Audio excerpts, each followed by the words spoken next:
Bien, buenas tardes a todos. Vamos a dar inicio, a reiniciar con las actividades que tenemos programadas para el día de hoy. Toca el turno al maestro Federico Chiliano Orduña, quien me va a conocerlo ya desde hace algunos años, primero como estudiante, luego ya como funcionario. Lo conocí al maestro, yo era estudiante, era funcionario, ya de ahora como funcionario tengo el honor de seguirlo tratando.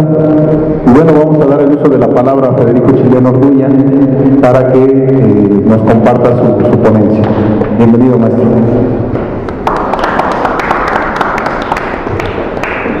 Muchas gracias. Gracias al maestro Sergio Carranza y a todos los compañeros integrantes del equipo que están trabajando en el modelo de educación media superior. Comento a ustedes que vengo de estar presente en la exposición del doctor Roland Ken Cerda, la conferencia magistral muy documentada que arroja la experiencia de un académico con muchos años de labor en materia educativa en diversos ámbitos. Observaba que el grueso de los asistentes a esta conferencia eran jóvenes, quizás de preparatoria, tal vez de los primeros grados de la licenciatura de algunas escuelas cercanas. Lo cierto es que me pareció que el auditorio estaba muy ajeno a lo que se exponía, distraídos y poco enterados de lo que se estaba tratando. Incluso los comentaristas, de espaldas al auditorio, hacían reflexiones, pero muy apartados del conjunto del auditorio que llenó prácticamente el Salón Barroco. Esa impresión me dio de inmediato la imagen de que las generaciones actuales, por esta observación y por muchas otras que he hecho, no son, desde luego, como las generaciones de las que yo formé parte. Y de alguna manera mi ponencia tiene la intención de valorar esta situación, estas diferencias que hemos observado y que, tras de valorarlas, nos demos a la tarea de hacer una reforma profunda del modelo educativo de educación media superior en esta benemérita institución. Yo quisiera leer mi ponencia pues con la mayor rapidez que me sea posible, para dar oportunidad a algún comentario, si es que hay tiempo dentro de los 20 minutos que disponemos, de modo que me van a permitir que sea un poquito veloz en la lectura. Lo bueno es que está a la vista el texto, de modo que podemos facilitar la comprensión de la misma. Se titula la ponencia hacia un modelo educativo para el bachillerato de la Benemérita Universidad Autónoma de Puebla con identidad histórica acorde con las exigencias del futuro. A partir del movimiento de reforma universitaria suscitado en la Benemérita Universidad Autónoma de Puebla en 1961, es preciso valorar lo que han significado los cambios ocurridos en esta benemérita institución en materia de educación media superior, para aquilatar los avances experimentados, así como las experiencias que han arrojado resultados indeseados, e incluso las ocurridas en instituciones distintas que se ocupan de este nivel, tales como las preparatorias incorporadas a la UAP, los bachilleratos tecnológicos y los colegios de bachilleres. Cuando hablo de resultados indeseados, pues aludo a una serie de fenómenos que se han suscitado en las preparatorias, como el pandillerismo y cierto tipo de fenómenos definitivamente no deseados. Lo anterior sugiere la realización de un trabajo de investigación que permita visualizar las posibles contribuciones al mejoramiento de la calidad académica que se han registrado dentro y fuera del campus universitario, y sobre esa base rediseñar un modelo propio enriquecido con lo aprendido a lo largo de este periodo, aprovechando lo que es aplicable y desechar lo que no lo es. En la UAP, a finales de la década de los 60, se creó la Preparatoria Popular Emiliano Zapata, que con el paso del tiempo pasó a ser una escuela carente de infraestructura y con severas limitaciones en sus recursos humanos, materiales y financieros, a constituirse en una de las mejores escuelas preparatorias, no solo de la UAP, sino del conjunto de escuelas preparatorias reconocidas en la entidad, con puntajes sobresalientes en el desempeño del alumnado y del personal docente. Las preparatorias creadas posteriormente, como la Alfonso Calderón, la 2 de octubre, Lázaro Cárdenas, Enrique Cabrera y otras ubicadas en el interior del Estado, asimismo, han transitado por una ruta de crecimiento que es preciso evaluar para el efecto de reconocer los aciertos e identificar las necesidades que maestros, estudiantes y directivos han manifestado para subsanar lo que sean posibles en el corto plazo y retirar las que se presenten en el mediano y largo plazo, considerando que este plan comprende 4 años de ejercicio rectoral. Bueno, aquí aludo sobre todo a esos indicadores de deficiencia, de fracaso, de alguna manera, entre comillas, pongámosle a esta palabra, para que la valoración estadística no solamente sea reflejo de los logros. Normalmente, pues, las autoridades hacen sobresalir pues las realizaciones, los éxitos, pero poco sabemos de los fracasos que de múltiples maneras hemos experimentado. De entrada, habría que admitir que el desarrollo de las tecnologías educativas y la evolución de la informática, el proceso de enseñanza-aprendizaje ya no puede ceñirse a los cánones tradicionales en los que, en el mejor de los casos, el docente hace las veces de transmisor de información y los estudiantes son receptores más o menos activos. Coincide esta reflexión con la que han hecho otros ponentes que me antecedieron, en el sentido de que el docente pues ya no puede ser ese hombre que daba sus cátedras y vomitaba información y los demás escuchábamos más o menos atentos. Son los tiempos en que los métodos de estudio tienen que modificarse radicalmente, de suerte que el estudiante deje de ser objeto de los fines que el profesor persigue para convertirse en sujeto de su propio desarrollo y formación, no solo intelectual, cognitivo, sino integral, esto es físico, biológico, psicológico, emocional y sociocultural. Para tal efecto se precisa que los docentes de nivel medio superior sean auténticos dinamizadores de la actividad estudiantil y los estudiantes a su vez dominen la autogestión para su realización personal. En este sentido, la comunicación que se establece entre profesor y alumno debe ser propicia para el establecimiento de un diálogo permanente en el que la cátedra es más que una descripción de procesos, es una lectura de las causas y consecuencias que determinan los mismos, y el estudiante, más que un estático oidor de descripciones, es un cuestionador permanente de las exposiciones y un contribuyente al enriquecimiento del proceso educativo del que forma parte.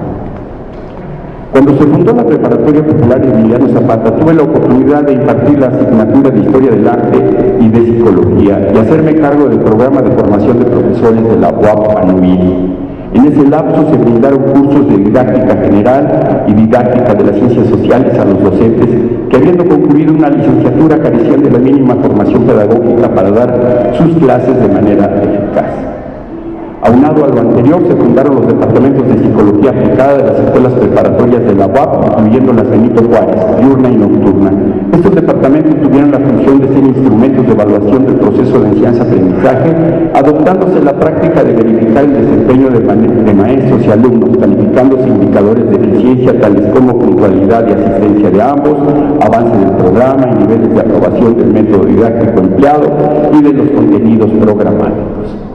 Adicionalmente, nos dimos a la tarea de diseñar el primer manual de orientación profesional para los estudiantes de las escuelas preparatorias de la UAP, que se distribuyó gratuitamente a todos los egresados que se inscribían para continuar sus estudios de licenciatura, y por convenio con los directores de todas las escuelas profesionales de la UAP, coordiné el diseño, aplicación y calificación de los exámenes de admisión que por su naturaleza constituyeron instrumentos de evaluación diagnóstica del nivel de conocimientos con el que llegaban a las carreras profesionales los alumnos de nuevo ingreso. En otra mesa propuse que esta tarea la recupere la universidad, que sea esta institución la que haga sus propios exámenes de admisión y no se los siga encomendando a la College Park, que es una empresa extranjera puertorriqueña y a la que se le paga en dólares. Creo que la institución ha madurado lo suficiente para ser ella misma la que se haga cargo de esta tarea. Desafortunadamente esta experiencia se truncó debido a las convulsiones de carácter político que se suscitaron en ese primer periodo.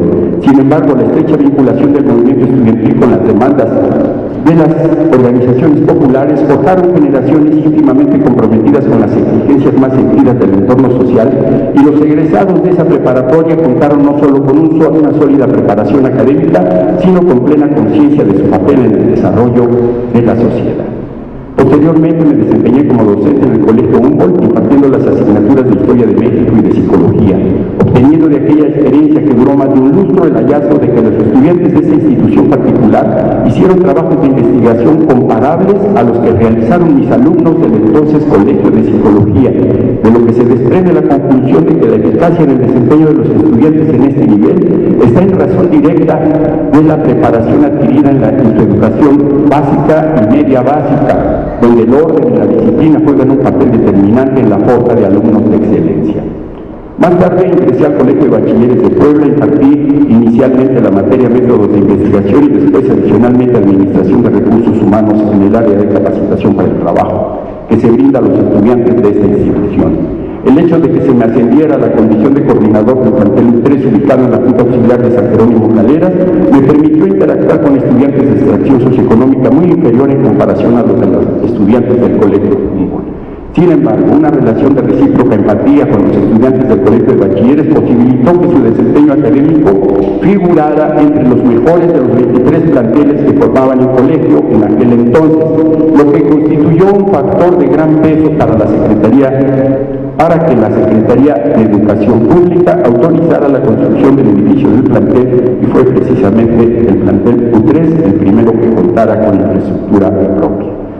Por tales logros fui promovido y ascendido al cargo de coordinador de orientación educativa de los 23 planteles, correspondiéndome la tarea de reclutar, seleccionar y capacitar a todos y cada uno de los orientadores, en su mayoría psicólogos egresados de la UAP y algunos licenciados en educación media graduados en la Escuela Normal Superior del Estado. A raíz de este nombramiento y en el marco de un encuentro nacional de orientadores del Colegio de Bachilleres, tuve la oportunidad de formar parte de la Comisión Nacional de Orientación Educativa, que se abocó a la tarea de redactar el Manual de Orientación Educativa, que sirvió de guía para brindar orientación escolar, vocacional, profesional y educativa a los estudiantes del Colegio de Bachilleres de todo el país. De la experiencia adquirida en el trabajo de orientación educativa en el seno del Colegio de Bachilleres se extrae en primera instancia el concepto de inducción institucional, que consiste en un proceso de información respecto a la naturaleza e historia de la institución a la que ingresan los estudiantes, con la finalidad de invitarlos intelectual y emocionalmente a fin de que adquieran un sentimiento de pertenencia y de orgullo por el colegio o la escuela de la que forman parte y asuman la actitud adecuada para poner en alto su nombre, invirtiendo su mejor esfuerzo para el logro de sus propias metas. Esta universidad pues, es rica en historia. Recuerdo, por ejemplo, que en 1971, por una de las ventanas que están por acá, o ya tapiaron, de allí, ¿verdad? Está tapiada esa ventana que da a la azotea de la iglesia de la compañía. Por allí bajó el estudiante Víctor Manuel Medina con un balazo acá en el cuello y murió al descender en ese aciago 1 de mayo de 1971. Hechos como estos no deben ser ignorados por los estudiantes que ingresan a esta institución. Por eso la insistencia en que se haga una revisión de la historia de la universidad, porque pareciera ser que hay dos visiones que se disputan la posesión de la verdad. Aquella que considera que la universidad se remedió, se compuso del 90 para acá y todo lo anterior fue negro, fue nefasto, fue oscuro, y la otra versión, la que considera que la etapa anterior a 1990 fue de lucha, de progreso, de avance, y todo lo que vino después fue lo contrario. Entonces es importante hacer una valoración al respecto. En este renglón es importante considerar la necesidad de que un proceso semejante ocurra en la UAP, un proceso de inducción. Toda vez que su historia de más de 400 años y especialmente del último medio siglo es de una institución en permanente búsqueda de mejores derroteros, que si bien ha pasado por periodos de crisis y conflictos, ha logrado mejorar sustancialmente sus instalaciones, ha modernizado sus procesos administrativos y ha obtenido reconocimientos que la ubican como una de las mejores universidades del país, todo lo cual ha sido consecuencia de una historia de lucha, esfuerzo y compromiso con las mejores causas de nuestra sociedad. Asimismo, es pertinente que se considera que tal inducción es apenas la fase inicial de la orientación escolar, profesional y educativa que se debe brindar en paralelo al desarrollo del plan de estudios propiamente dicho, y que aunado a lo anterior, los estudiantes de nivel medio superior requieren condiciones específicas para el desarrollo de sus habilidades psicomotrices. La práctica del deporte es en este sentido el medio idóneo para tal efecto, el cual no se puede reducir al ejercicio casual o espontáneo de una actividad física, sino a la posibilidad de que tal actividad pueda desarrollarse en interacción con el mayor número de compañeros de su nivel, sea con fines esencialmente recreativos y o competitivos. Hoy la UAP bien puede estimular la práctica del deporte entre los estudiantes de educación media superior de todas sus escuelas, de forma tal que se genere una cultura de salud física y mental que eleve la autoestima de los estudiantes en particular y de la institución de la que son la parte fundamental. Otro elemento a considerar es el de la necesidad de que el nivel medio superior no sea tan solo un peldaño para una formación profesional, sino que sea un fin en sí mismo y dote a los estudiantes de una mínima preparación técnica para desarrollar un trabajo potencialmente rentable. Está visto que no todos los estudiantes de preparatoria tienen la posibilidad de continuar sus estudios profesionales y que tienen la imperiosa necesidad de trabajar y con frecuencia simultáneamente estudiar. La UAP, si bien no puede ni debe limitarse a la formación de técnicos y paraprofesionales, sí es preciso que atienda este problema dotando a sus estudiantes de una capacitación práctica, al mismo tiempo que de una formación científica y humanística. El diseño de un nuevo modelo de desarrollo para el nivel de educación media superior de la UAP debe pasar necesariamente por la revisión y valoración de todas estas experiencias para arribar a una propuesta integral que dé respuesta a las demandas de una juventud estudiosa y deseosa de ser tan útiles tanto a su familia como a su comunidad, tras de adquirir la mejor preparación para estar en condiciones de brindar el mejor servicio. El periodo rectoral que ha iniciado el maestro Alfonso Esparza ha definido con precisión los ejes de su desarrollo. El nivel medio superior es el cimiento para la formación de nuevas generaciones, más conscientes, seguras y comprometidas con el desarrollo de la entidad y del país. En suma, ser eficaces agentes del cambio pacífico y civilizado que esto requiere. Y sin limitar sus horizontes, apuntar a la problemática que la humanidad enfrenta. Los estudiantes de la UAP están obligados moralmente a pensar en términos universales, a comprender el fenómeno de la globalización y sus alcances. El modelo de desarrollo para el nivel medio superior se ha de centrar en el perfil del egresado que se pretende formar, de lo que se requiere que los preparatorianos sepan de lo básico en matemáticas, español, ciencias naturales, ciencias sociales y humanidades para estudiar cualquier carrera. Considerar que la elección profesional es una elección que los estudiantes deben considerar desde el primer año de preparatoria para elegir su plan de estudios a partir del segundo grado en función de esa decisión. En el primer año debe haber un reforzamiento de los conocimientos básicos y una articulación de los mismos para configurar una síntesis de la realidad que nos es común. Cada estudiante tiene que hacerla por su cuenta, tiene que saber explicar qué pasa en su entorno y cómo enfrenta la situación en su propia circunstancia.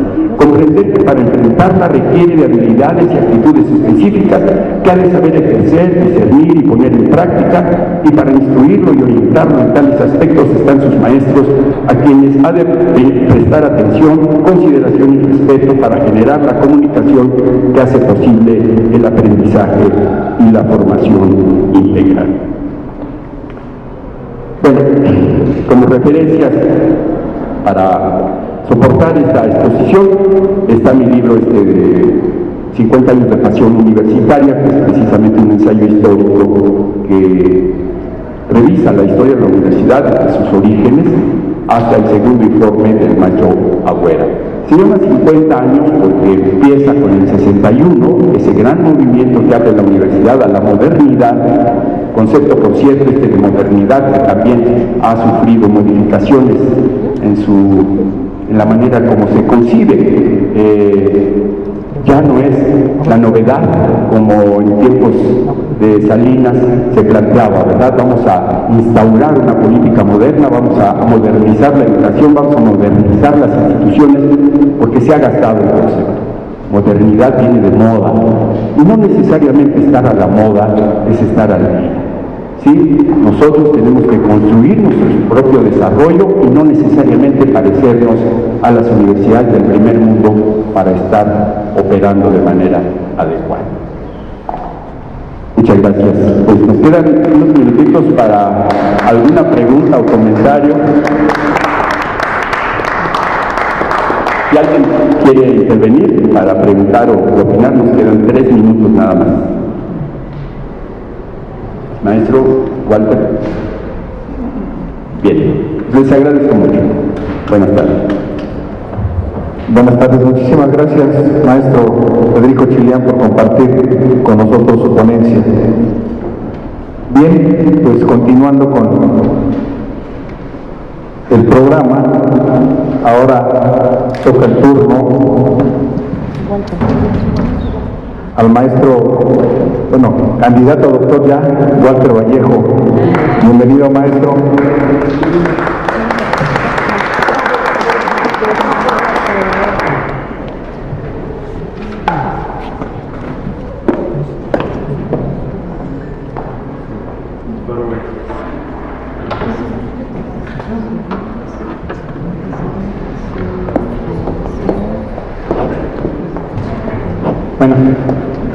Buenas tardes. Pues el título creo que dice el contenido de la ponencia que vamos a presentar en este momento. Son los antecedentes, la situación actual y los requerimientos del Sistema Integral de Acompañamiento, el SIAS, Sistema Integral de Acompañamiento al Estudiante en las preparatorias universitarias. Y bueno, pues vamos a tratar de darle celeridad a esto. Adelante. Entre los compromisos que el maestro Esparza ha venido manejando como parte de su propuesta de la universidad, el primero, el que siempre pone en primer lugar, es el asunto del acompañamiento, lo que normalmente se conoce como tutorías académicas. El término moderno para seguir la tónica de Chilián es acompañamiento docente. Ok, vamos a usar indistintamente tutorías o acompañamiento como si fuesen sinónimos. Adelante. Esto no es casual. Esto de poner el acompañamiento docente como punto número 1 del programa no es casual, porque el acompañamiento tiene como finalidades abatir la reprobación, el rezago y la deserción. Son los 3 grandes retos que normalmente se le han dado a las tutorías. En casi todas las instituciones hemos tenido oportunidad de realizar programas de tutorías de diversas universidades del país y casi todas se centran en estos 3. Sin embargo, hay otras que también tenemos que atender, que son las de elevar el rendimiento académico. No basta con que no reprueben, tenemos que buscar la manera de elevar el rendimiento académico. Tener un espíritu de pertenencia a la institución, lo que en la rectoría pasada se llamaba orgullosamente universitarios. Yo lo entiendo como orgullosos de la historia, de un presente y de un futuro de la universidad, y de un pertenecer a un enfoque humanista. Voy a regresar sobre eso en un momento. Un clima de compañerismo y fraternidad. Últimamente hemos estado enterándonos de alarmantes casos de bullying, tanto en el estado de Puebla como fuera del estado de Puebla, que han conducido a desastres, verdaderos desastres. Imagínense, proyectos de vida destruidos, en fin, ¿no? Y el desarrollo humano integral. Y aquí quisiera considerar, miren, no podemos ser solamente funcionalistas en el sentido conductista del término, en el sentido de que hay que atiborrar a los jóvenes de conocimientos, habilidades, aptitudes, actitudes y echarlos a andar para resolver problemas y ya. No estamos construyendo robots, no estamos construyendo máquinas. No estamos construyendo lo que Carlos Marx decía, un tornillo que se ajusta a una máquina que hace funcionar otras máquinas. No, estamos construyendo seres humanos en el sentido integral del término. Y afortunadamente nuestra universidad mantiene en su mapa curricular el área de humanidades más completa de todas las universidades del país. donde tenemos psicología, arte, desarrollo humano, orientación educativa, cultura física, filosofía, epistemología y otras asignaturas que en otros sistemas definitivamente no existen. Adelante. Entonces, esto tampoco es casual. La Universidad Autónoma de Puebla tiene 400 años de existencia, más de 400 años. Y esto hay que recalcarlo. En el siglo XIX, la universidad del país casi desapareció. La Real y Pontificia Universidad Autónoma de México, por ejemplo, desapareció, no existía. Solamente la nuestra se mantuvo desde 1587 hasta la fecha. Me acuerdo que en el 78 del siglo pasado se celebró el 400 aniversario, fue un error histórico. No fue en 78, fue en 87. Existen los documentos, las actas notariales de la fundación en el archivo histórico de la UAP. ¿Sí? Entonces, pero en estos 400 años, nuestra universidad se ha caracterizado siendo dirigida por la izquierda, siendo dirigida por la derecha, siendo dirigida por quien haya sido dirigida por un perfil eminentemente humanista. ¿Sí? Sin dejar de ver lo técnico, lo administrativo, etcétera, etcétera, pero nunca ha perdido de vista que aquí se están formando seres humanos. Adelante. Por eso ahora que se habla tanto de educación por competencias, en las preparatorias de la UAP hemos dicho, sí hay la educación por competencias, nadie pretende formar estudiantes incompetentes, no, pero con rostro humano, cosa que en pocas instituciones del país hemos podido ver. Afortunadamente ahora hemos tenido oportunidad de convivir con gente de todo el nivel medio superior del país a través del sistema de certificación de competencias.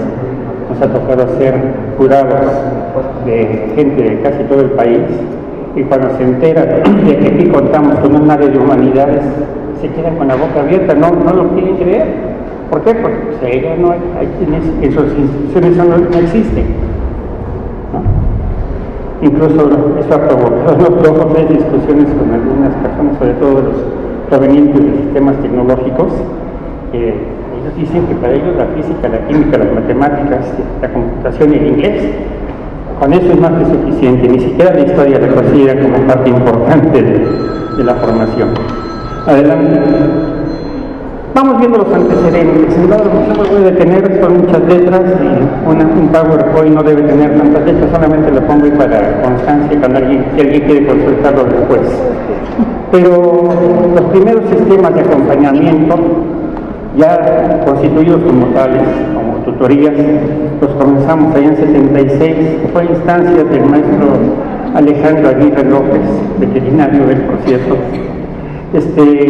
y que nos invitó a la maestra Carolina Orozco y a su servidor a formar parte de un proyecto que había en ese sentido.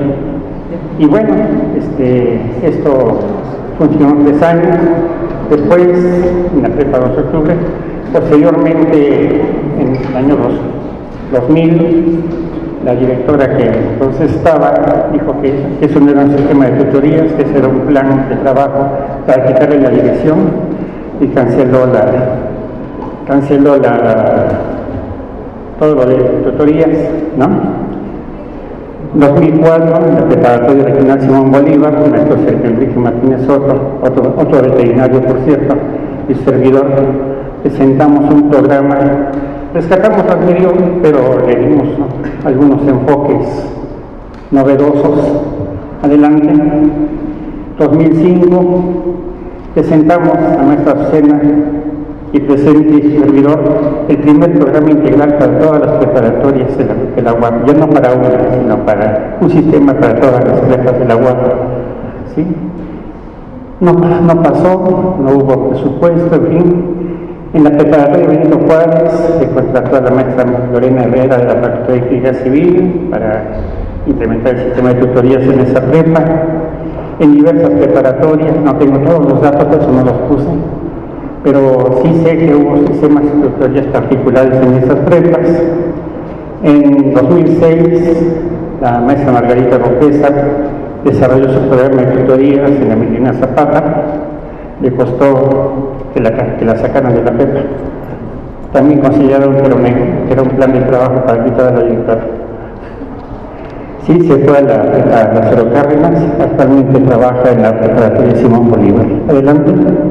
Esta fue la portada del CD que presentamos en 2005, primer sistema integral para las preparatorias universitarias. Adelante. 2007, ya avanzamos más en esto, ¿no?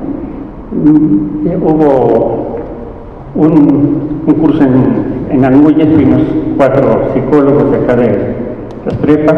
Después nos invitaron a dar un curso de tutoría en Chapingo, al Departamento de Integración, y gracias a ese curso construyeron su programa de tutorías que les permitió obtener su certificación ISO.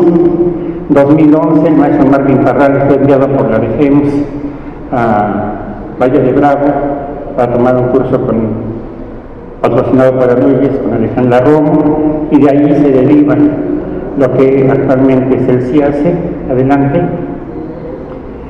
Con todos estos antecedentes, pues empezó a construir el CIACE ya tal como lo conocemos actualmente. Maestro Marvin se fue al secretario administrativo, me nombraron a mí como coordinador, ¿sí? Y finalmente este proyecto fue elaborado por una comisión integrada con representantes de 7 de las entonces 8 preparatorias universitarias. Todavía no se fundaba la 5 de mayo. El nuevo coordinador le correspondió defender el proyecto del CIAS ante el Consejo de Docencia. Ahí tuvimos que librar una batalla campal contra los de educación superior. Decían, bueno, y si ustedes tienen eso, ¿por qué nosotros no lo tenemos? La respuesta fue, pues, trabajo, ¿no? Sí, así de fácil, ¿no? Quieren tener algo semejante a esto en sus facultades, pues hagan todo, ¿no? Pero no creen que lo hagamos nosotros porque ustedes no lo tienen, ¿no? Y finalmente, el 17 de mayo de 2012, el Consejo de Docencia aprobó el documento final del CIAS. Adelante. Esta fue la portada. Aquí están los autores, preparatorias a los que pertenecen. Adelante. Bien, vamos a ver la situación actual. Hasta el momento, el CIAS es un muy bonito documento en el papel. Hasta ese momento que íbamos, ¿verdad? Ahora se trataba de convertirlo en algo vivo y actuante. En el momento actual se encuentra constituido el Consejo General del CIACE con representantes de cada una de las 9 preparatorias. Contamos con un plan de trabajo consensuado por primera vez, ¿sí?, entre todas las preparatorias, ya no cada quien trabajando por su lado, sino con un plan de trabajo único. Adelante. Algunas preparatorias este año, las direcciones incluyeron en el horario de los jóvenes una hora, algunas preparatorias, una hora para tutorías a la semana. Y algunos profesores pusieron en su horario, en su carga de trabajo, espacio para tutorías. Esto no ocurre en todas las becas. Esto es apenas una novedad, ¿sí? En muchos casos, cuando los tutores son hora clase, el tiempo que dedican a la tutoría no les es considerado todavía como carga de trabajo. Esto es una irregularidad que hay que subsanar. ¿Sí? Adelante. La infraestructura física también varía mucho de una preparatoria a otra. Algunos cuentan con espacio físico, con archiveros, computadoras, en fin. Otras no lo tienen, no tienen nada de esto. En todas las preparatorias se cuenta con algo que es una fortaleza. Por lo menos contamos con un tutor por cada grupo. Y eso rebasa por mucho los estándares nacionales establecidos por el Sistema Nacional de Bachillerato, que considera 2 o 3 tutores por prepa.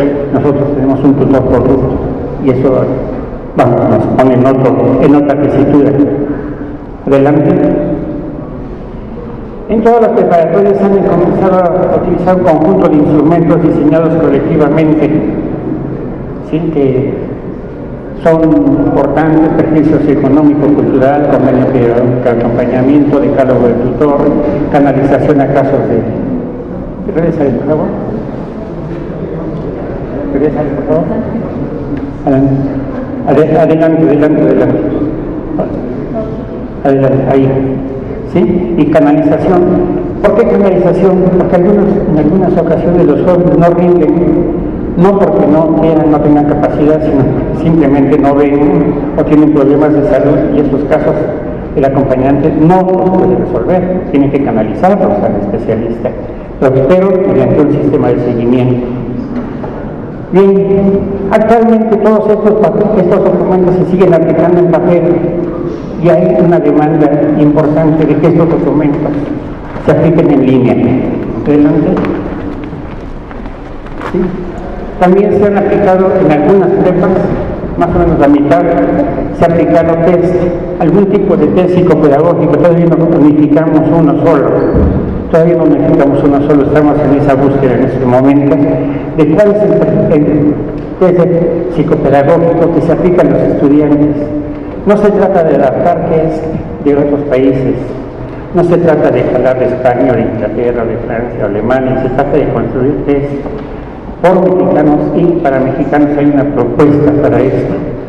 Y al término del presente año lectivo, en pocos días está planteada una reunión, necesitamos todavía la autorización de la DGEMS, para hacer nuestro primer balance.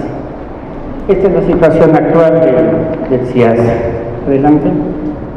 Ahora vamos a ver qué se requiere. Bueno, ya algunas cosas ya están casi cantadas, casi dibujadas.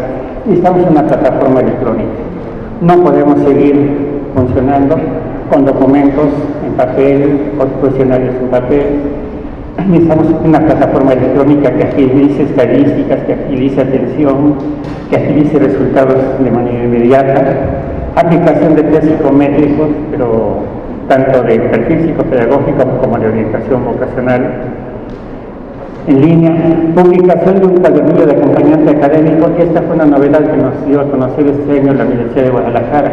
Los tutores todos cuentan con un cuadernillo, están todos los documentos que les hacen falta para poder realizar su función de acompañamiento. Horario oficial de tutorías en los grupos académicos para todas las prepas. Horas oficiales de tutorías para los docentes. Hay que tener en cuenta algo: la docencia no se limita a las horas pizarrón.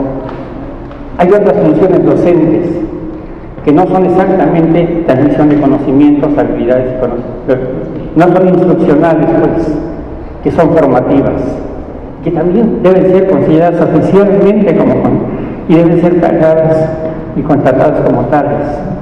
Entonces necesitamos que en los horarios de las preparatorias haya por lo menos un par de horas destinadas a tutorías por cada profesor que sea tutor. ¿Sí? Espacios físicos e infraestructura, jornadas de actualización académica. Esto es un tema que se está moviendo permanentemente. El asunto de las tutorías es algo que está en constante evolución, entonces necesitamos estar actualizados. Publicación por la Universidad de Bibliografía Tutorial. Nuestra universidad publica muchas cosas, por ahí hay un libro publicado por la universidad acerca de los mecanismos fisiológicos del bostezo de las ratas. Va a estar muy interesante, pero yo preferiría que ese papel se pudiera utilizar en otra cosa más útil, ¿no? Reconocimiento adecuado de la función tutorial, y me refiero concretamente a los procesos de estímulos académicos, de definitividades y transformaciones. El puntaje que se le da actualmente a la formación tutorial, a la función tutorial, es muy pequeño, casi insignificante. Todos los maestros prefieren ocupar sus tiempos en otras cosas. Y un compromiso de apoyo del Hospital Universitario, de la Facultad de Psicología, de la DAE, para todo lo que implica la función tutorial. ¿Sí? ¿Por qué? Porque no es algo que se puede limitar exclusivamente a cada una de las preparatorias. Adelante. ¿Sí? Bueno, ya es la conclusión. A lo largo de la presente exposición se ha dejado constancia breve de la importancia, los antecedentes, la situación actual y los requerimientos del CIAS y de la UAP. Adelante. Por los limitantes de tiempo, el estilo fue casi telegráfico, ¿no? Casi nomás como hablamos, como veíamos antes los telegramas, ¿se acuerdan? ¿No? Sin embargo, detrás de cada uno de estos puntos hay sustentos teóricos, hay autores, hay estudios, nada de lo que está ahí se puso nomás porque de repente se nos ocurrió. ¿Sí? Adelante. Si queremos mejorar la calidad de la educación media superior, y esta sería la conclusión, debemos considerar a las autoridades académicas como una de las herramientas más poderosas que posibilitarán la consecución de esta finalidad. Este programa, junto con el programa de apoyo psicopedagógico y educación vocacional educativa, creo que son dos programas hermanos que tienen que ser debidamente fortalecidos y atendidos. Adelante, muchas gracias por su atención.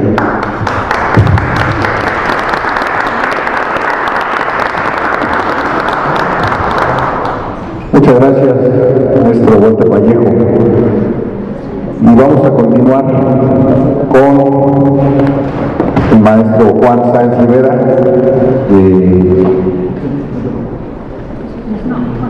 de la Dirección de Servicio Social, y su ponencia es Reglamento de la Academia de Investigación del Nivel Medio Superior. Bienvenido, maestro.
Sí.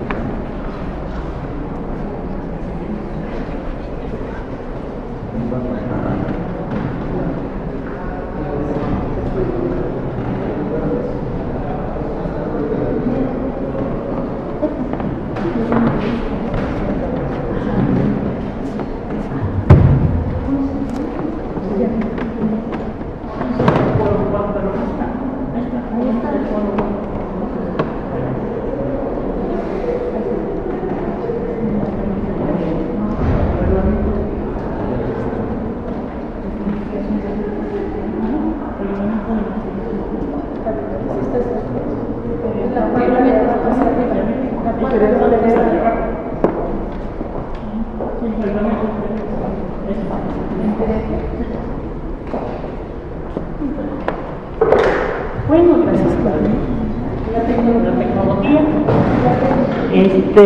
Esta ponencia le platicaba yo al maestro que la presenté hace como 7, 8 años. Así que sí hay algunos conceptos ahí que a lo mejor ya son anacrónicos. Lo único que evidencia es que algo que hemos siempre peleado en la educación media superior es que nos dejen hacer investigación educativa. porque las autoridades a nivel superior siempre han dicho que los maestros de educación media superior no tenemos esa capacidad de realizar investigación educativa, lo cual yo espero que cambie la percepción. Así que si hay ahí algunos conceptos que, repito, parecieran ya anacrónicos, eso es lo de menos. Yo creo que hay que actualizarlos simplemente, ¿no? Entonces, si nos vamos directo a la propuesta de reglamentación, ¿no? Entonces, obviamente que como cualquier reglamento siempre hay que iniciar con cuál es la finalidad. La finalidad es conformar o concentrar grupos de investigación educativa, lo que ahora le llaman cuerpos académicos, ¿no? Repito, nada más van cambiando las denominaciones. En educación superior les llaman cuerpos académicos, que curiosamente en educación media superior nunca se han aprobado, lo cual, insisto, es un grave error. Sino para que nos dicen que somos el cimiento de la educación superior. Entonces, ¿cuál sería la finalidad? Generar conocimiento para mejorar el proceso de enseñanza-aprendizaje, divulgar conocimientos científicos, promover convenios intra y extra universitarios. Aquí sigue, por favor. ¿Cuáles serían los objetivos? Desarrollar áreas de investigación en el transcurso de las ponencias que se van a estar presentando en esta mesa. Prácticamente cualquier ponencia que se presente puede convertirse en una línea de investigación educativa. Lo que hay que hacer como educación media superior es determinar qué líneas de investigación educativa son las institucionalmente prioritarias para el desarrollo y el avance de la educación media superior. Eso es lo más importante.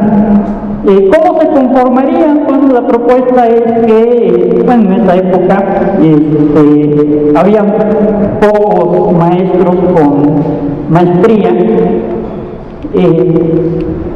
no había maestros con doctorado, ahora ya se podrá encontrar uno que otro ahí en la educación media superior. Entonces, pues en esa época la propuesta era que se hiciera con título de posgrado, docentes que tuvieran los créditos de posgrado concluido, pasantes, etcétera, ¿no? La secretaría académica, el director de la escuela y un asesor en investigación educativa. Actualmente no sabemos que ya hay muchos maestros que han entrado con maestrías, incluso unos que ya pueden llegar con doctorado. Esto se puede revisar, se puede actualizar. ¿Cuál sería la forma de nombrar al asesor de investigación? Bueno, ahí la propuesta era que se nombrara con las 2/3 partes del Consejo de Unidad. ¿Cuáles serían las funciones del asesor de investigación? Apoyar en el diseño de los proyectos, proponer a la dirección los cursos de preparación necesarios para formar a los maestros en investigación educativa, sugerir a la academia los objetivos de integración de acuerdo a las necesidades que cada institución o cada preparatoria tuviera. Como lo han dicho aquí, el maestro Walter, el maestro Chiliani, cada preparatoria tiene sus propias características. Entonces, las áreas de investigación no tienen que ser forzosamente las mismas. De todos es sabido que la Prepa Calderón es muy distinta a la Benito, muy distinta a la 2 de octubre, etcétera, etcétera, ¿no? Desde el origen de sus estudiantes. ¿Cómo funcionaría? Bueno, las funciones, en esa época se había redactado al interior de la Prepa Benito Juárez una propuesta de reglamento académico que nunca se echó a andar, pero básicamente eran las funciones de las academias aterrizadas a las condiciones de una preparatoria. Entonces, ¿cuáles serían las funciones del presidente de la Academia de Investigación? Promover las actividades tendientes a la consecución de los fines y objetivos, promover ante las instancias correspondientes el apoyo necesario, solicitar los avances de las academias. Sí, por favor. ¿Cuáles eran las propuestas de las áreas de investigación en términos generales?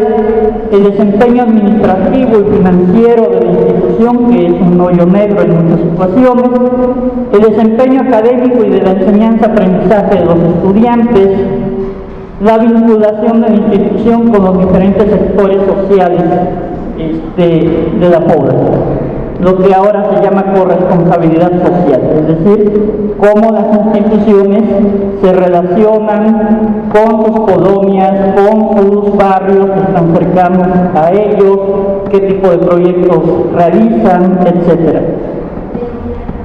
¿Cuáles eran las áreas de investigación propuestas? Las áreas de participación social, lo de gestión y administración escolar, lo de enseñanza-aprendizaje, básicamente. Ahí se proponía que estas áreas no serían inamovibles, que podrían ser modificadas o aumentadas de acuerdo a las condiciones de cada una de las preparatorias. La condición que se ponía era que fueran dos terceras partes de los miembros de la academia que tomaran esta decisión. ¿Cuáles eran las líneas de investigación? O más bien, ¿qué deberían de contener? Obviamente el fundamento teórico de la investigación, las características de la línea, la temporalidad, es decir, en cuánto tiempo se va a concluir esa investigación, a corto, mediano, largo plazo. Ahí se especificaba qué debíamos de entender por corto, mediano o largo plazo. Las especificaciones del producto final, su evaluación, en dónde se va a aplicar y los posibles convenios de colaboración que se pudiesen generar. La idea que estaba tras esto es que los productos de investigación tuvieran el suficiente peso de generar por sí mismos colaboraciones con otras instituciones educativas o con otras entidades públicas, privadas o sociales. Sobre los proyectos de investigación, se establecían cuáles eran o lo que debería de contener la convocatoria, que es básicamente lo de arriba, y de la comisión dictaminadora. En esta comisión dictaminadora lo que se tenía que ver es la factibilidad y pertinencia del proyecto, baja, por favor. La sustentabilidad metodológica y el grado de importancia del proyecto en función de las necesidades de la institución. Igual, la comisión dictaminadora se conformaba por 3 revisores y se avalaba por una mayoría calificada. Un miembro, quienes la conformaban, un revisor miembro de la preparatoria con esos requisitos, un revisor miembro de la UAP cuyos requisitos serían, es decir, no tenía que ser de la preparatoria, y un externo. Esas eran las condiciones de la comisión dictaminadora. Lo que sigue es los tiempos para la entrega de los proyectos y la forma en que se tenía que entregar el proyecto, a quién le correspondería la entrega, a quién se le entregaba el proyecto, y finalmente, esa condición pues es obvia en cualquier proyecto de investigación, se tiene que mantener la secrecía hasta el final, ¿no? La que sigue. Entonces, este fue, repito, algo que se presentó hace 8 años.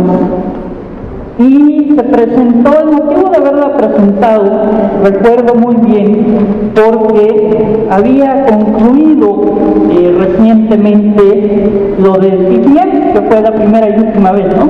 Que lo dieron, creo que ahora lo van a retomar.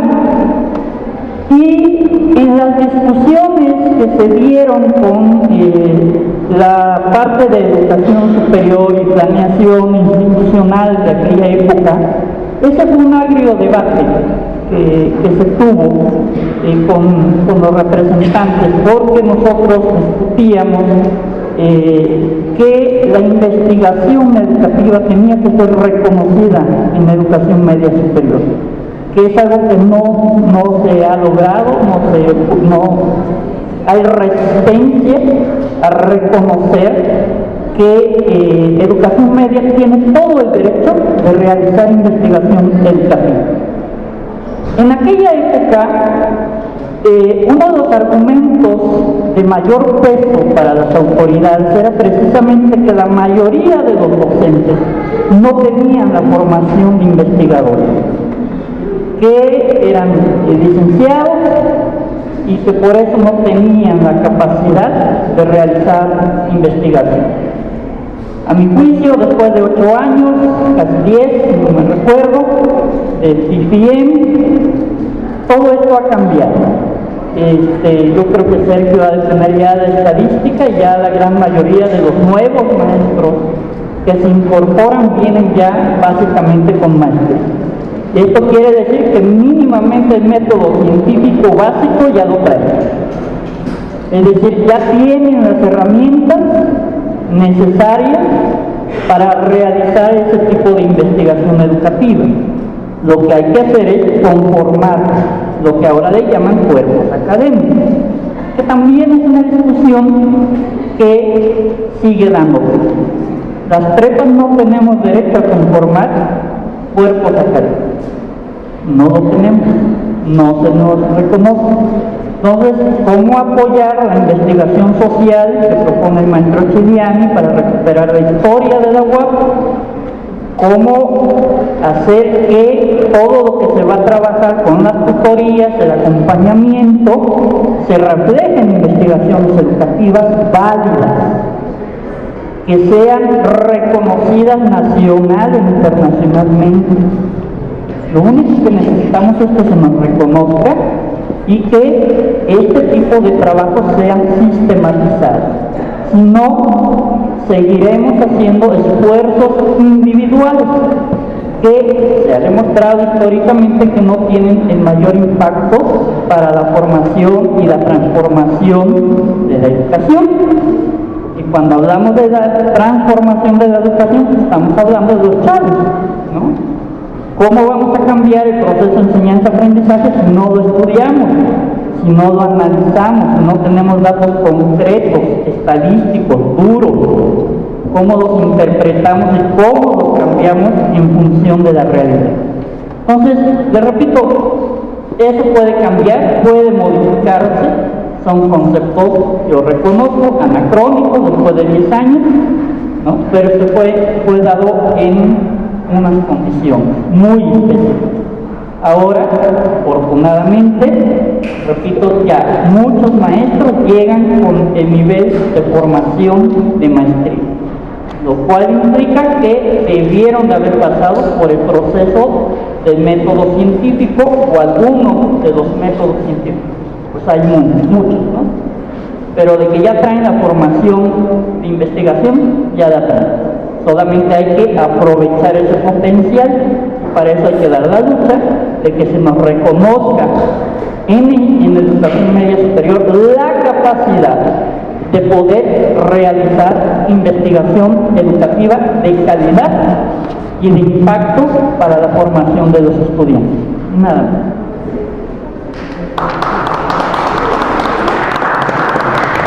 Muchas gracias, maestro Juan. Bien, continuando con el programa, toca el turno a la maestra María Lucero Aranda Ortiz, de la Escuela Preparatoria Licenciado Benito Juárez García. y su proyecto de ponencia es Proyecto de Indicadores Educativos para las Preparatorias de la Benemérita Universidad Autónoma de Puebla. Bienvenida, María.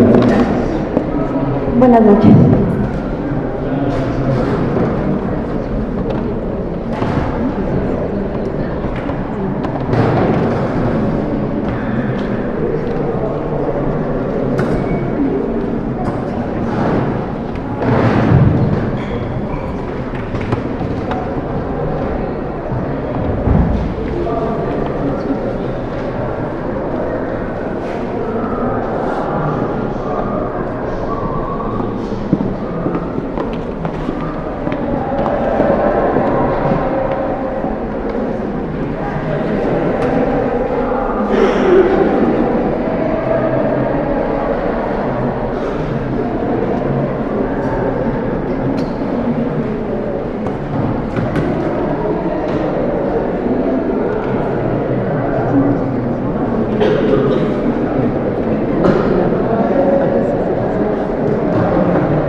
Otra vez, buenas noches.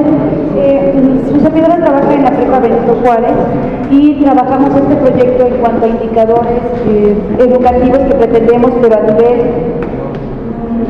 general de preparatoria. Se ha trabajado con distintos procesos e indicadores, tanto nacionales como internacionales, que nos miden bajo ciertos criterios. El problema que veo con ese tipo de certificaciones es que no están trabajando el contexto de cada preparatoria. Cada preparatoria, en el caso de la Prepa Benito Juárez, tiene un contexto social distinto a su extensión, por ejemplo, Libres. No puedo mediar, no puedo tener indicadores estándar para esos dos contextos sociales. Lo que se pretende es que la educación avance. ¿Y cómo va a avanzar la educación? A medida de que sepa en dónde estoy, cuáles son mis alumnos, qué tienen, qué no tienen y a dónde quiero llegar. Esto medirme al inicio de mi proceso educativo para llegar a un objetivo más grande. ¿Cómo lo puedo hacer? Con una investigación estadística seria, que me permita tener datos duros para poder trabajarlos, tomar medidas pertinentes y modificar y llegar a un objetivo específico. ¿Se avanzamos? Bien, lo que pretende este proyecto es que a través de DEGEN nos permita normar criterios estándar para lograr los objetivos de egreso de nuestros alumnos de preparatoria. Siendo una preparatoria propedéutica y no terminal, es importante cumplir esos dos puntos. Es una realidad que no todos los chicos egresados de la preparatoria se incorporen a una educación superior, pero sí hacerlos competentes, como bien nos marcan estas nuevas normas, hacia la vida, pero también cubrir esta parte propedéutica de llevarlos a una carrera que ellos puedan elegir. Bien. El concepto básicamente de educación actualmente se pretenden tres criterios básicos: equidad, calidad y pertinencia. ¿A qué se refiere con equidad? En nuestras preparatorias tenemos diferentes chicos o estudiantes que, aparte del proceso académico que tenemos que orientarlos, tienen también problemas personales, como bien decía el maestro Walter. La mayoría de las deserciones que se presentan en nuestra preparatoria son por problemas personales, no por problemas económicos. Difícilmente un chico por problemas económicos, al menos de la preparatoria Benito lo deja, son más los problemas personales. Entonces, en la equidad pretende eso, que todos los alumnos en lo académico, si son destacados y si académicamente no son tan avanzados, todos tengan las mismas oportunidades de terminar una preparatoria. Calidad. Nos están midiendo estándares nacionales e internacionales en EVAL, PISA, que ya tienen ciertos criterios de evaluación, pero es pertinente en nuestra prepa cambiarlo a 4 personajes importantes: estudiantes, docentes, directivos y administrativos, que nos permitan apoyar a nuestros chicos, pero además también las familias. Cuando el maestro Walter mencionó que el proceso de tutoría generó ruido a nivel profesional, es porque nosotros tenemos estudiantes menores de edad. El problema aquí es que aún son hijos de papá y mamá, y si no, de un tutor. Muchos de ellos vienen de algunas regiones, no del centro de la ciudad, entonces les es difícil y viven aquí con el tío, con el papá, con el hermano o con los cuates que tengan. Entonces, creo que esos términos de calidad sí deben estar enfocados ahora 5. Alumnos, docentes, administrativos, directores y padres de familia, que creo que sí es importante manejarlos. Y la pertinencia social de la misma. Los chicos, insisto, no siempre van a ingresar a un nuevo nivel educativo, sino que se van a quedar mucho rezagados. Una experiencia fue que un chico me decía: maestra, ¿para qué estudio? Con un promedio, pues, como de 8 o 9, para terminar. Ya tengo 2 taxis, ¿no? Mejor me vivo trabajando de taxista a estudiar una carrera. ¿Cuál puede ser una respuesta para un chico que vive eso? Puedes estudiar una carrera administrativa, una carrera de contabilidad, que te ayude a perfilar y a crecer ese negocio familiar que ya tienes, que te da una estabilidad laboral, pero que además te va a apoyar a otras gentes y a tu familia. Es importante que aterricemos en nuestro contexto este tipo de situaciones. Trabajos realizados en la preparatoria Benito Juárez. Este trabajo ya se está haciendo. En el año 2003, 2004, 2005 y me parece que 2010 se hizo por varias academias dentro de la preparatoria un proceso de enseñanza-aprendizaje que tiene ciertos estándares de calidad, pero que solo se ha quedado en eso, aislado dentro de la preparatoria. Otra parte que se está haciendo dentro de la prepa es hacer un banco de preguntas con perfil preexamen del Ceneval para preparar a los chicos al siguiente paso, que es superior, y es a nivel nacional ese tipo de estructura, pero también ahí se ha quedado. Otra acción es exámenes diagnósticos, que a pesar de que hace algunos años, cuando la preparatoria no tenía un mapa curricular anual, se hacía por cuatrimestres o semestres, la Academia General en BGEMS hacía un examen diagnóstico y se le aplicaba a todos los estudiantes. Ahora se genera aislado y dentro de una sola preparatoria. Otro es a través de programas de tutorías y asesorías, que sí necesita aterrizarse y ser más rápido en cuanto a obtener datos duros que podamos ayudar a nuestros alumnos. Como ya había comentado, existe para la evaluación educativa a nivel nacional el Instituto Nacional de la Evaluación Educativa, que es a nivel federal, y un programa de escuelas de calidad. Este permite premiar a ciertas escuelas bajo ciertos criterios. Pero vamos a ver, organismos internacionales como la UNESCO, la OCDE y la Comunidad Europea. Le damos clic en atrás. Programa, gracias. Bajo estos criterios que marca el PEC, que es el programa de escuelas de calidad, pretende que sea pertinente, es decir, que sea relevante para el estudiante, que sea relevante, es decir, que sea interesante y que cubra todos los datos de la sociedad. Aparte, esa escuela tendría que ser eficaz, Es decir, lograr que todos los estudiantes que ingresen a un ciclo lo terminen en tiempo y forma, que impacte a la sociedad, es decir, que tenga un impacto favorable sobre el contexto que tiene. Siguiente. Otro criterio para poder premiar a esa escuela es que sea eficiente, es decir, los recursos humanos, técnicos y financieros sean depositados y manejados de manera adecuada y no con derroches y gastos innecesarios, y equitativo, es decir, que apoye a todos los alumnos y familias dentro de ese pequeño contexto familiar. Ahora sí. Bajo los estándares internacionales que se manejan y que creo que todos entramos en esto, es que hay un pequeño círculo en donde hay entrada de datos del lado izquierdo de la pantalla, entrada de datos que es el contexto en el que está la escuela, y entra un proceso que es el círculo más grande, en donde a partir de los recursos que yo tengo en un extremo, entran a todo un proceso mayor que sería acceso y cobertura de participación, funcionamiento en educación y equidad. Y después, este proceso educativo, esa escuela, lo que va a permitir es una calidad en la educación. Como bien decía maestro Walter, no solamente es lo técnico, sino también lo formal y ahora en competencias, lograr también esa preparación para la vida en valores. Y por último, una vez que yo termino de ese proceso educativo, puedo integrarme otra vez a la sociedad en el contexto en el que yo me manejo. Insisto, no es lo mismo la prepa Benito Juárez que su extensión en Libres. Los proyectos son distintos. Siguiente, por favor. De lo que hemos buscado en esta investigación, hay un estándar en Argentina, pero para medirlo a nivel matemático, que realmente refleja muchos datos que uno de repente desconoce. Siguiente. Donde dice grado K más 1, es el año que el alumno ingresa. Se pretende que en este año en el que el chico ya está, sea evaluado a partir de cómo ingresó en el año anterior.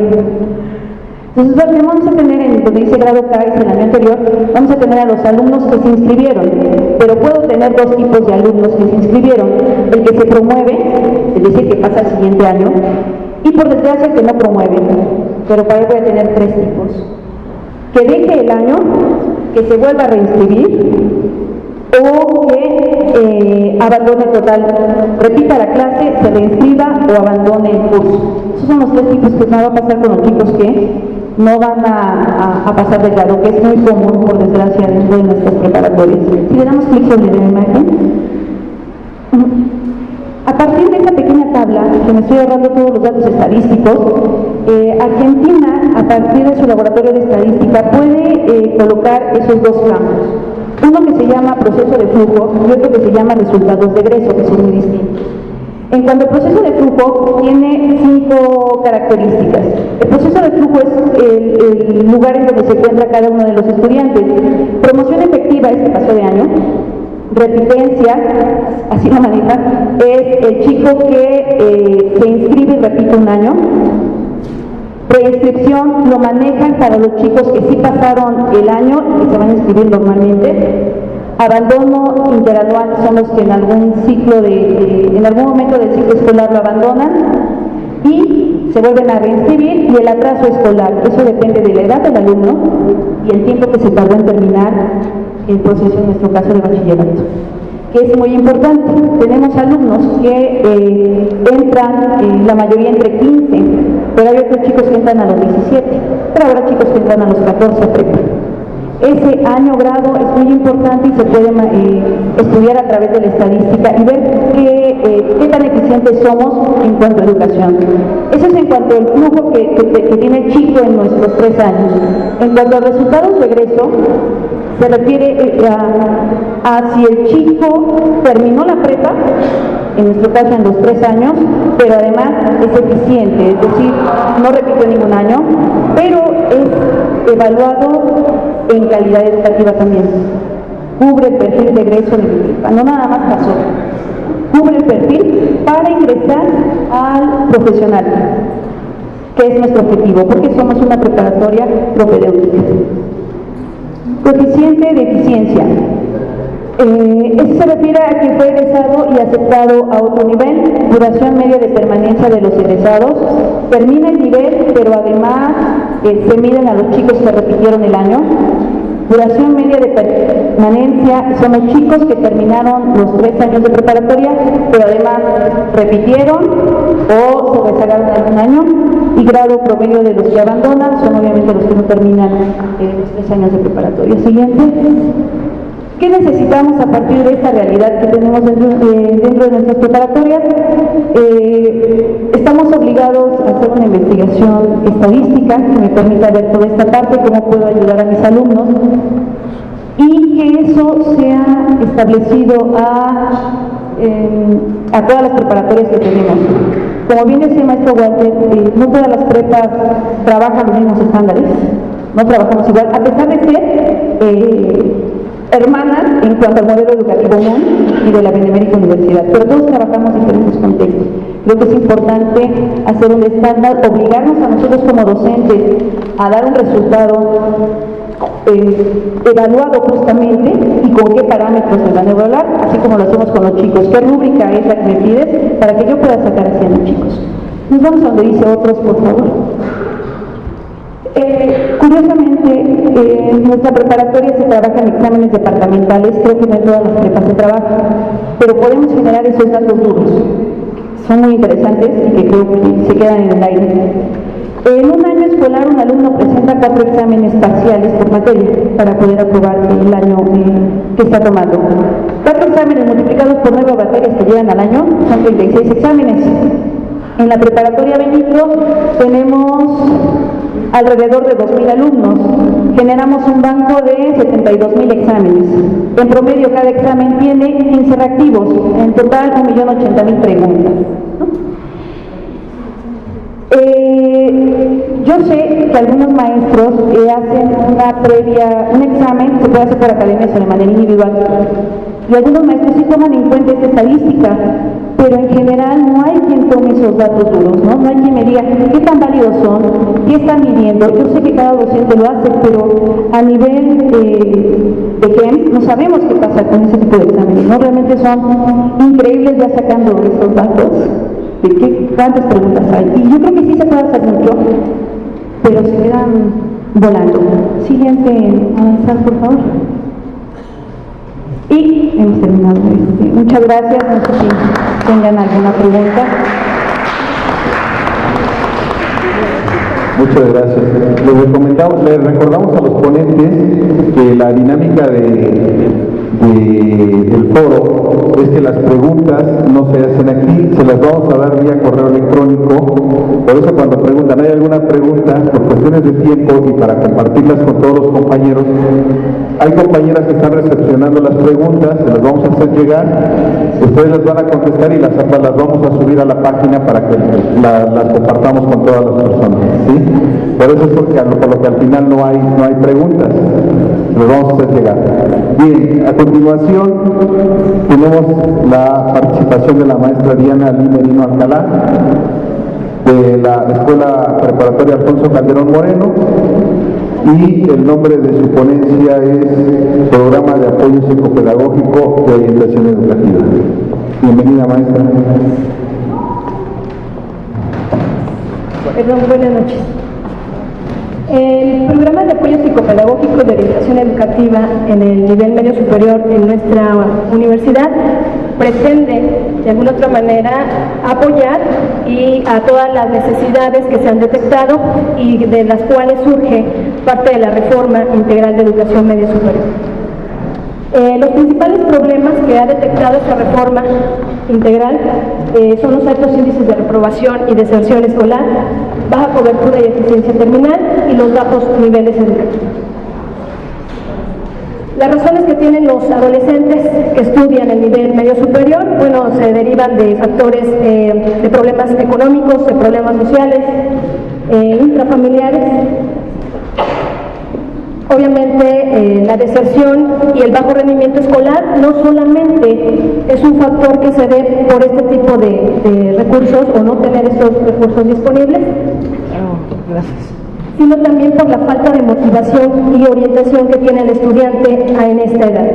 Y algo importante que también detecta la RIEMS al pretender combatir este tipo problemáticas en la deserción escolar es que los enfoques pedagógicos y lo que de alguna otra manera el docente interviene en el aula sigue siendo muy rezagado, ya que los porcentajes tanto de la OCDE y de los exámenes PISA que relevan y nos dan instrumentos también de evaluación y resultados, pues ponen a México en estándares de nivel académico muy por debajo de la norma.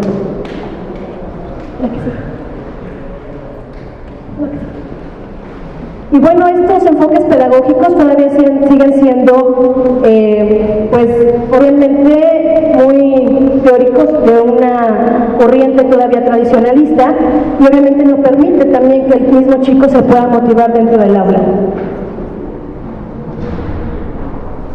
Pese a que el docente tiene ahora la oportunidad de irse actualizando con el enfoque de competencias y sobre todo que él se actualice y tenga la necesidad también de hacer bien su labor, esta necesidad de que el chico sea todavía o que encuentre mucha desmotivación en el aula es porque no ve reflejada sinceramente lo significativo que pueden ser los contenidos dentro de ella con lo que realmente él está viviendo.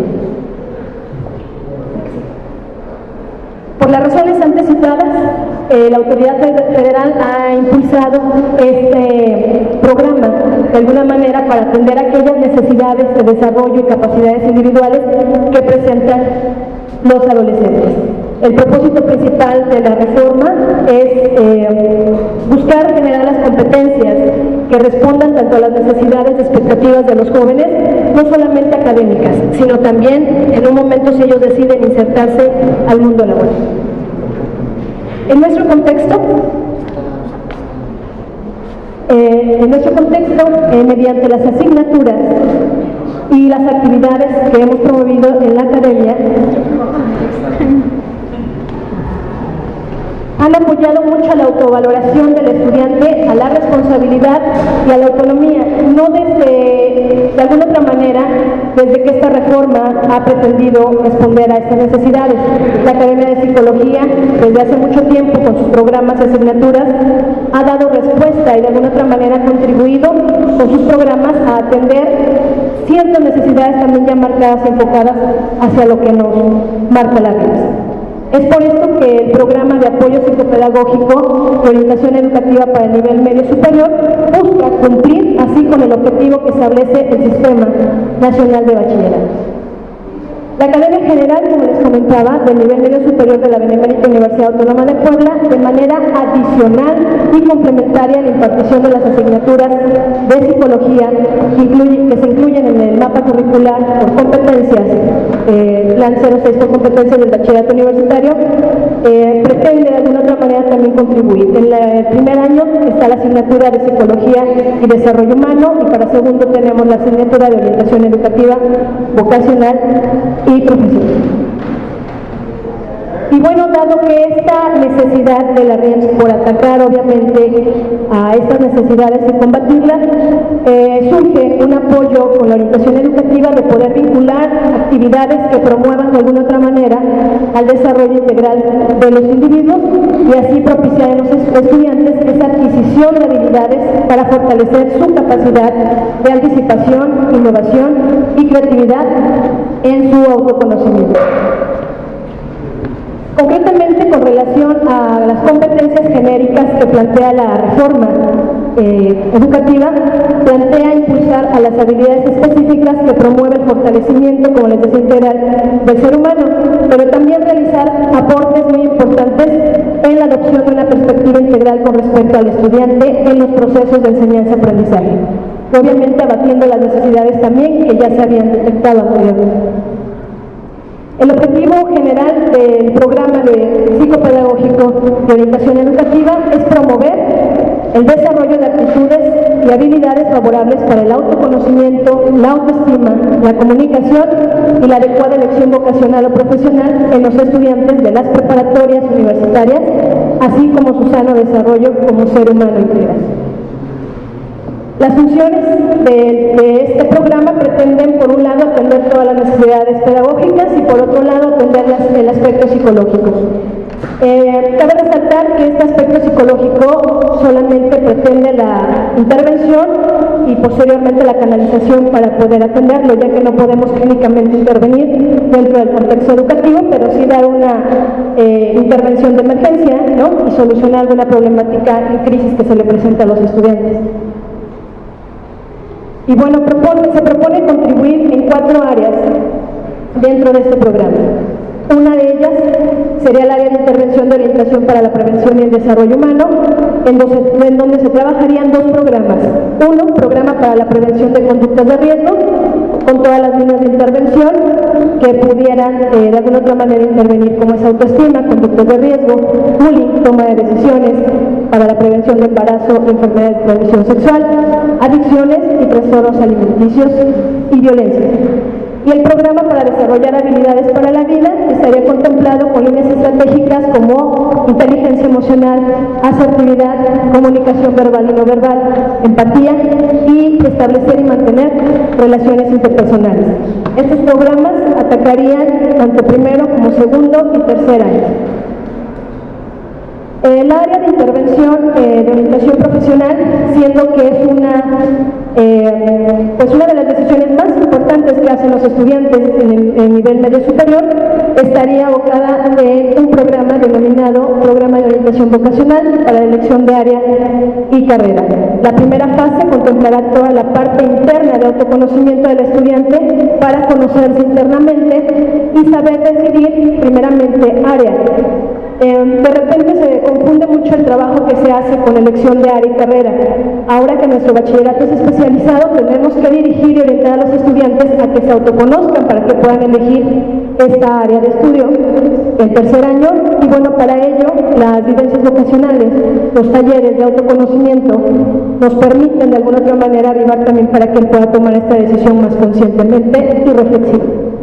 Y la segunda fase, que sería la elección de carrera, trabajar todos los factores externos ante esta decisión. Toda la información que ya internamente en su elección vocacional pudiera de alguna otra manera respaldar. Cabe mencionar que esas líneas estratégicas pueden ser intervenidas en segundo o en tercero, ya que en tercer año no se lleva la asignatura. Entonces sí es necesario tener programas que puedan reforzar a estudiantes que a veces eligen área en segundo, pero todavía falta determinar o delimitar la parte de su carrera. Otra área de intervención sería la orientación para los procesos de enseñanza-aprendizaje, dado que también pretende de alguna otra manera contribuir a todas las necesidades de deserción escolar, bajo rendimiento académico y reprobación que se originan.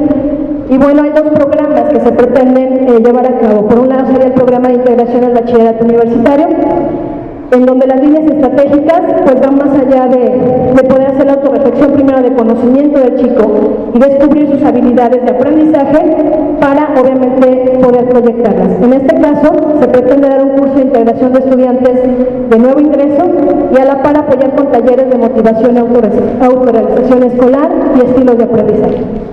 Y el programa para el desempeño académico cuenta con líneas de intervención como habilidades para estudiar, estrategias de aprendizaje, habilidades cognitivas, inteligencias múltiples y aprendizaje y obviamente desempeño escolar.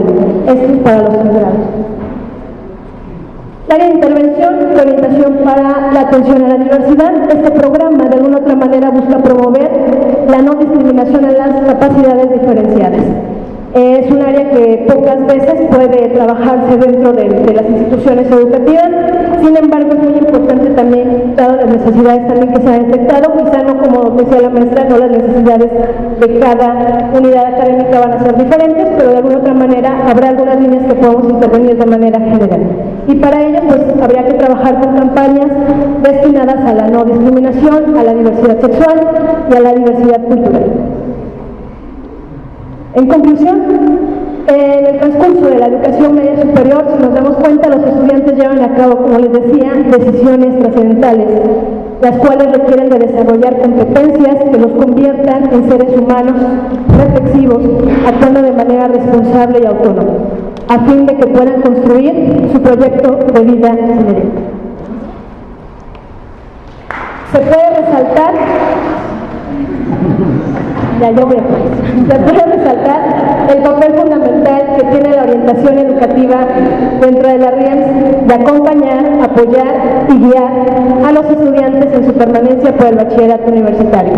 Su función de participar más activa sistemáticamente en el proceso formativo de los estudiantes como una actividad formativa y permanente, que va a defender siempre su carácter de preventivo más que remedial. Ardua tarea, obviamente, que hemos visto a lo largo de todos estos tiempos que hemos trabajado y contribuido a la orientación educativa durante ya una década en las instituciones, en mi caso personal.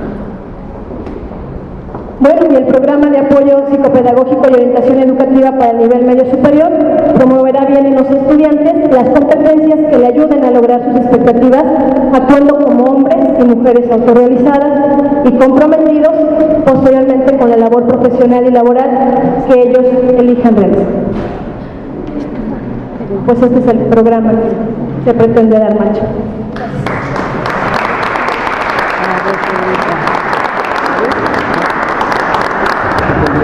Muchas gracias, maestra. Compañeros de allá atrás, por favor. Miren, yo creo que la importancia del foro para nosotros es fundamental. Y yo les pido, yo entiendo que son jóvenes, entendemos este proceso. Si ahorita les preguntamos a los compañeros que están hasta atrás sobre qué trató la plática que nos acaban de dar, por lo menos que nos mencionen 3 de los ejes fundamentales que se acaban de explicar. Sería una situación lamentable que no lo pudieran decir. ¿Por qué? Porque pues, los veo que están en otra dinámica. Entonces, si nos acompañan a la plática y si nos acompañan al foro, lo mínimo que les pedimos para los ponentes es que los respetemos. Creo que todos nos merecemos ese respeto, compañeros. Entonces, en ese sentido es como fraternalmente les hacemos el llamado, la invitación para que participen poniendo atención a los ponentes. No es necesario, nadie los obliga a que estén aquí. No es obligatorio, compañeros. Esto es una cuestión voluntaria de participación. Bien, continuando con la ponencia, le toca el turno a la maestra María Magdalena Adela López Rivera, de la Escuela Preparatoria del licenciado Benito Juárez García, y la ponencia trata sobre integración de las TIC en el proceso de enseñanza-aprendizaje de las asignaturas de Economía y Sociedad Mexicana. Bienvenida, maestra. Pues buenas noches, yo voy a tratar de ser lo más breve posible, atendiendo a que ya pues son las últimas horas del día y la gente ya está muy cansada. Para nosotros, para la Academia de Economía y Sociedad Mexicana, realmente es muy importante no solo entender la importancia de las nuevas tecnologías, si avanzamos, por favor. Les vamos a dar la oportunidad a los jóvenes de que se retiren amablemente, ¿verdad? Muchas gracias. Bien, si ven ustedes en el resumen, el presente trabajo tiene como propósito presentar algunas consideraciones sobre la manera en que se pretende orientar la enseñanza de la asignatura de Economía y Sociedad Mexicana a los estudiantes de educación media superior. No solo porque nosotros nos damos cuenta que hoy las tecnologías están avanzando de manera ágil, rápida, y hoy, ¿verdad? Pues si no nos apresuramos a caminar, ¿verdad?, con este avance científico tecnológico, simplemente nos vamos a quedar rezagados. Adelante, por favor. Entonces, ¿qué es lo que vamos a tener aquí dentro de esta parte importante que va a ser el uso de las nuevas tecnologías? En este cambio también, no sé si nos damos la siguiente, por favor. Aquí, no solamente señalar la importancia que tienen el que los maestros estén hoy actualizados. Comentaba que hoy una niña de 4 años fácil maneja los celulares con una velocidad, con una facilidad. Usted les deja los celulares y ellos descubren todo y en ese momento resuelven. Y si nosotros vamos, los de primaria tienen un manejo mucho más rápido de las computadoras, los de secundaria aún más, los de bachillerato y los de licenciatura. Es decir, nosotros como docentes tenemos que estar a la expectativa de esta enseñanza de las nuevas tecnologías, sobre todo en el área de la economía. Pero nosotros pensamos en algo muy importante. Adelante. Nosotros, como estamos por ingresar, o ya lo vimos en la mañana, ¿verdad?, con maestro que nos antecedió con una conferencia magistral en la que nos está mostrando toda la realidad de nuestro bachillerato, donde le decimos el supervisor, aunque no sea nuestro supervisor, sino como él claramente lo dijo, es una persona que en estos momentos nos está apoyando. Nosotros como maestros sabemos perfectamente bien que hoy que vamos a, o que ya estamos, porque ya se autorizó el ingreso al Sistema Nacional de Bachillerato, pues es importante estar más que al día en el nuevo uso de las tecnologías, que no sea el detenernos, ¿verdad?, en esa preparación. Sabemos que tenemos aún una carencia que no es el desarrollo todavía de las plataformas, que en el nivel medio superior no se ha generalizado el uso de plataformas, como por ejemplo se da en el caso del nivel de licenciatura, ¿verdad? Por ejemplo, ahí ya tienen Blackboard, tienen Moodle, tienen una manera más ágil de llegar a, no solamente dejándoles actividades a los estudiantes, dejándoles cuestionarios, dejándoles actividades, se cierra la plataforma y no hay ningún problema. Incluso tenemos papás que hoy en día dicen, ¿y por qué le dejan tareas así a las 10 de la noche? ¿Por qué utilizan el internet, no? Cuando hoy el internet es un uso y el uso de las redes es básico. Ya no podemos detenerla, la tecnología ha avanzado tan rápido que nosotros nos damos cuenta que si queremos desarrollar una investigación, ¿verdad?, en la deserción, en la reprobación, etcétera, pues el uso de las tecnologías es un instrumento básico, ¿verdad? El uso de bases de datos que nos permitan, ¿verdad?, explicar qué es lo que está sucediendo con nuestros estudiantes es importante. Entonces, adelante, por favor, en nosotros, ¿verdad?, cada vez en la enseñanza de la economía no podemos dejar de lado el uso de las tecnologías, pero también, como se dice aquí, con valores. ¿Cómo hacer un análisis de esta realidad económica tan difícil, tan compleja? Porque decían que quizás los problemas económicos no impactan, no, sí impactan. Y yo sí tengo alumnos que desertan precisamente porque no tienen recursos para seguir estudiando, porque simplemente se murió el papá, o simplemente se murió también la mamá que era quien lo sostenía, o simplemente se encuentran de repente, ¿verdad?, ante circunstancias en las cuales, por el cambio de lugar, esta es la parte que también tenemos un drama de la movilidad estudiantil, cuando se tienen que cambiar al papá por cuestiones de trabajo a otro lugar, y que va a impactar. ¿Cómo enseñarles a estos jóvenes, ¿verdad?, esta realidad de lo que es la economía y la sociedad mexicana a través de las tecnologías, que ellos sepan, ¿verdad?, que ellos conozcan datos bases, estadísticas, indicadores nacionales tan importantes, ¿verdad?, como el PIB, como el índice de precios al consumidor, que a lo mejor mucha gente de escasos recursos no entiende, pero si en su mesa no tiene que comer, simplemente lo tiene claro, porque no tiene nada de canasta básica. ¿Cómo hacer, ¿verdad?, conscientes a los estudiantes de esta situación? Pues ellos, el modelo neoliberal actual lo están viviendo, lo sienten, pero ¿cómo hacer el uso de las nuevas tecnologías para que ellos, ¿verdad?, a través de la enseñanza de la economía y la sociedad mexicana puedan tener, ¿verdad?, un concepto distinto? Analizar su realidad, ¿verdad?, y que los maestros, a través de este uso de estas nuevas tecnologías, logremos, ¿verdad?, sensibilizar a los estudiantes, enseñarles que las tecnologías son una herramienta, son un instrumento para explicarse esa realidad tan compleja, tan difícil a la que hoy se están enfrentando, pero que también puede tener, ¿verdad?, esa parte noble, sobre todo cuando ellos a través de las redes sociales se pueden comunicar, sin tomar estas redes sociales de manera terrible, como decía el maestro Walter atinadamente, y que a veces son uso de bullying, ¿verdad? Que a veces el uso de las nuevas tecnologías en las redes incluso uno analiza, bueno, ¿por qué de repente alguien aparece en las redes sociales y dice, me voy a suicidar? ¿Cómo estar, verdad, a la expectativa de enseñarles a través de la economía y la sociedad mexicana que la gente, verdad, hoy puede utilizar estas nuevas tecnologías o para realmente comunicarse, ayudar, llegar a lugares tan lejanos, que la educación llegue, verdad, en este tono de las escuelas de calidad, de crear programas, de hacer miles de cosas, o a través, por ejemplo, de una infografía, reflejar, por ejemplo, la realidad económica del país utilizando datos estadísticos, ya sea proporcionados por INEGI o proporcionados por el Banco de México. cómo enseñarles a hacer una serie de materiales, ¿verdad?, que hoy nos está pidiendo el Sistema Nacional de Bachillerato, que son las evidencias, ¿verdad?, que muestren que realmente el chico no solamente adquirió los conocimientos, sino que los sabe aplicar. Pero lo más importante, que los sabe analizar. Para nosotros es lo más importante, que analicen esa realidad económica, que no se caigan en indiferencia. Porque hoy está sucediendo eso. Hablamos del uso de las TICs, hablamos de la importancia de la investigación, hablamos de la deserción, de por la reprobación, etc. Pero ¿y esa parte sensible, real, existente, esa parte de carne y hueso que existe en los estudiantes, dónde está? Y que podemos decir y seguir diciendo que no son cuestiones económicas, pero cada vez la realidad es más cierta. ¿Cuánta gente perdió su empleo?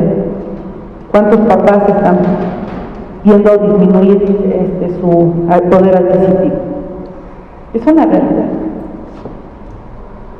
Es algo que estamos viviendo. ¿Cómo utilizar, verdad, lo que está en esa realidad para que ellos se la expliquen, pero además la puedan razonar y reflexionar? Alguien como el doctor García me decía que los economistas éramos cuadrados, que éramos muy críticos, no criticones, porque siempre nos respeto, porque decía que nos faltaba mucha creatividad.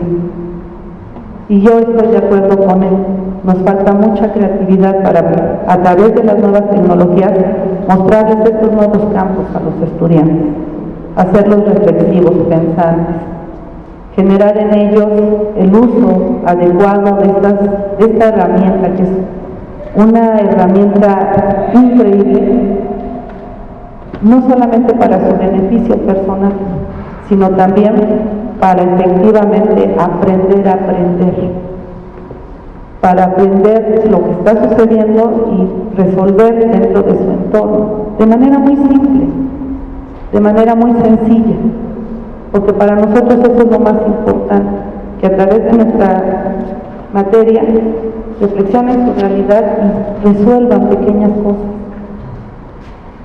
La vida nadie la tiene asegurada, y mucho menos ellos. Economía también es una de las academias que se ha preocupado por generar el programa de emprendedores. Incluso somos dos las escuelas preparatorias que estamos en impulso, solamente Tecamachalco y Benito Juárez. Pero iniciamos con eso, con un sueño. ¿Por qué enseñar tecnologías a través de las TIC? Porque lleva todo esto, porque conforma todo esto. No vamos a formar empresarios, sino gente emprendedora que dista mucho, pero que pueda ayudarle en algún momento a resolver su vida. Por eso yo quise traer a colación esta pequeña ponencia, porque hay que investigar lo investigable, realizar lo realizable, emprender lo emprendible y ayudar a nuestros estudiantes realmente a ser mejores. Eso es para mí lo más importante y lo esencial. Los datos estadísticos son duros. Los datos estadísticos nos muestran esa realidad fuerte, real, difícil. Pero creo que hay una luz en la caverna al final del camino. Y eso es lo que nosotros en la Academia de Economía y Sociedad Mexicana siempre hemos pretendido: hacer gente reflexiva, crítica y creativa, pero sobre todo emprendedora. Estoy hablando en el caso de quien hoy trabaja este programa y de quien hoy pensada solamente como una forma de cumplir con estándares, no, sino porque la realidad nos está rebasando. Vuelvo a insistir, si una niña de 4 años puede manejar un celular de los más modernos con una facilidad, ¿qué no maneja un estudiante de bachillerato? Que está pegado en las computadoras, y que ahí los docentes tenemos que jugar un papel importante para reorientar esas capacidades y esas competencias que tienen para hacerlos mejores, para ayudarlos a sí mismos, y que en lugar de que vean la parte negativa de las TIC, vean todo lo propositivo y todo lo bueno que pueden dar esta herramienta, pero siempre y cuando sepamos reorientarlos, siempre y cuando los docentes también estemos capacitados y formados en esta competencia, porque si no estamos hablando al aire. Esa es la parte más importante. Pues eso es lo que yo quiero invitarles, como verán no es muy amplio, pero a mí me interesaba esto, porque finalmente para nosotros, bueno, en mi caso, para la Academia de Economía y Sociedad Mexicana, es cómo, ¿verdad?, desde las TIC, utilizando como herramienta, seguir este programa, seguir generando gente emprendedora, reflexiva, creativa y crítica, sin olvidar que esa realidad está ahí, pero es para analizar, porque muchas cosas no se van a poder resolver, pero cómo sí poder enfrentarlas y cómo sí adaptarlas a su favor. Muchas gracias.